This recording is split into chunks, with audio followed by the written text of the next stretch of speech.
From east to west, he's got the smarts. When things are jokes and lots of farts. He's got no talent and his heart is lame. Everybody knows his Hang Z. That's me!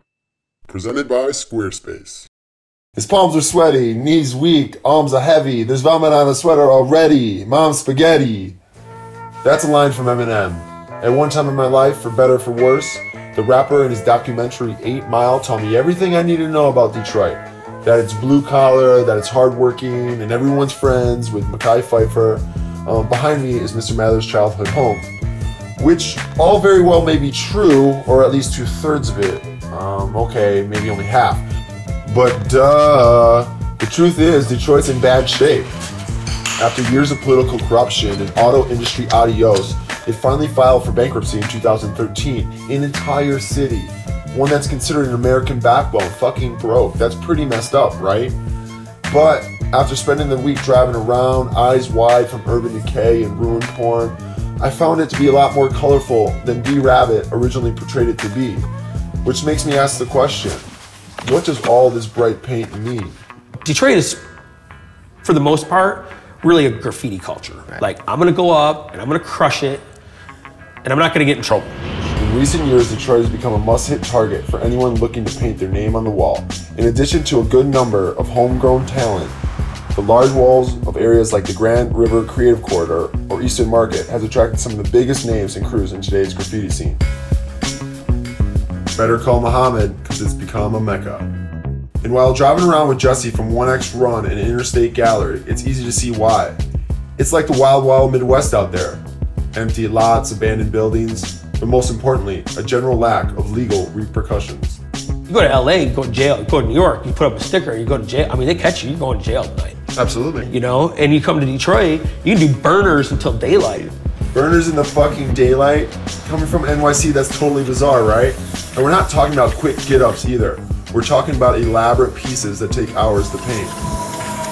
And while it's definitely not legal in Detroit, the fact of the matter is, the cops have bigger problems to deal with. Unless somebody's getting shot at, there's domestic dispute, there's something that's super violent, like the cops are not coming. Expanding on this is Bonus Saves, one half of the graffiti, street art, and mural duo Saves Bonus Saves. They were kids at first you noticed because of their cute, colorful, and creepy as hell skull bunnies.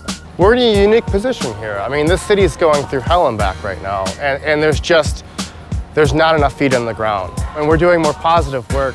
We're not getting fucked with. I mean, cops roll by us and wave. You think it's a free-for-all, and in many ways it is, but it's also still very dangerous. Because for many of the artists we talk to, graffiti or otherwise, there's a reason they paint during the day. Like Street Artists Hygienic Dress League. Dedicated to promoting their own self-promotion, they opt to paint in the daylight almost exclusively. Firstly, because there's community reaction in real time.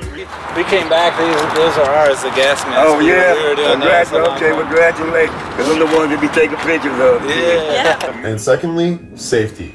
They choose to confront whatever may come under the sun in the daylight, rather than take the chance with whatever's hiding in the shadows. For example, take the old Brewster Douglas project. A historic compound that once housed 10,000 residents at its peak, including a young Diana Ross. The city ordered it vacated some years ago.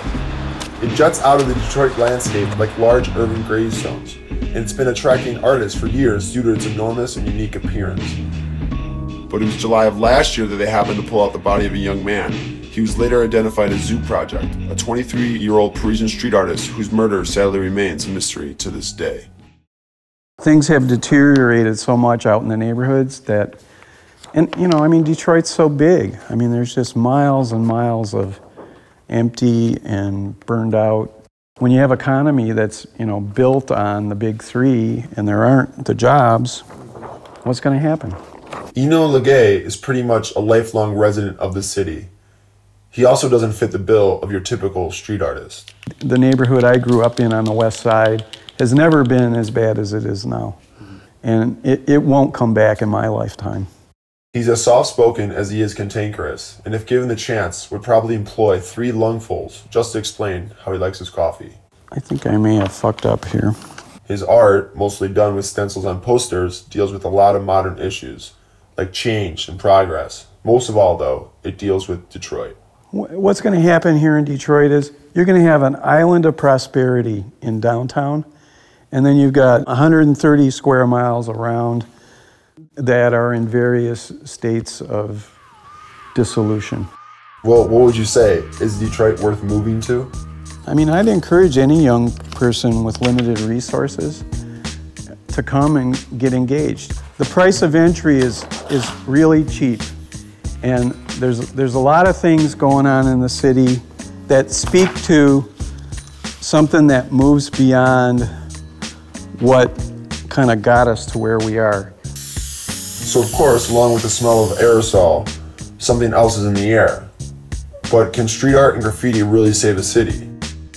I think there's a chain of like a chain reaction of things that happen where maybe street art, or even maybe the tag is the first thing. There's a tag, and then there's a wheat paste, or somebody puts something bigger, and then all of a sudden somebody's getting a mural commissioned, and then all of a sudden somebody's, you know, maybe buying the building or occupying it. People started looking at it and thinking about what the true potential of that building was.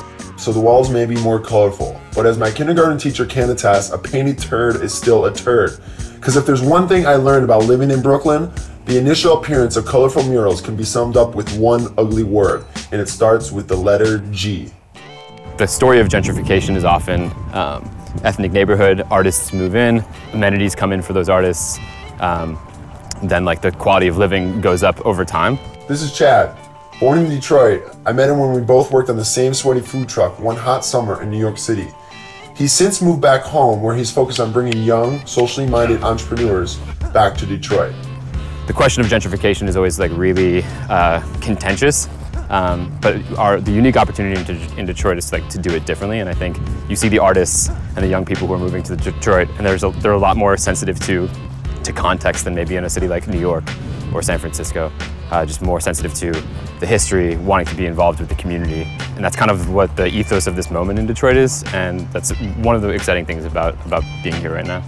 So if I were to actually put pen to paper and give you a rock solid Detroit manufactured representation of how socially minded art and creativity is impacting city structure, laying down a foundation for years to come, I'd give you Matt and Amy from Recycle Here. This right now, we're standing in the City of Detroit's recycling program. Back when Recycle Here started, Detroit was the largest city in the United States that didn't have any form of recycling. Through a grassroots campaign, Matt obtained a contract with the city, and since opening in 2007, has recycled more than 13.5 million pounds of material. The city didn't really know who we were until we started putting street art and moving our art outside the walls of our building. And that has been a big draw for a lot of people. Walking through the compound, people are rewarded with large-scale murals, brightly painted remnants of long-forgotten automobiles, and even a giant fucking metal dragon. By utilizing art in the counterculture, Recycle Here has been able to grab the attention of those uninterested in typically bland programs like recycling.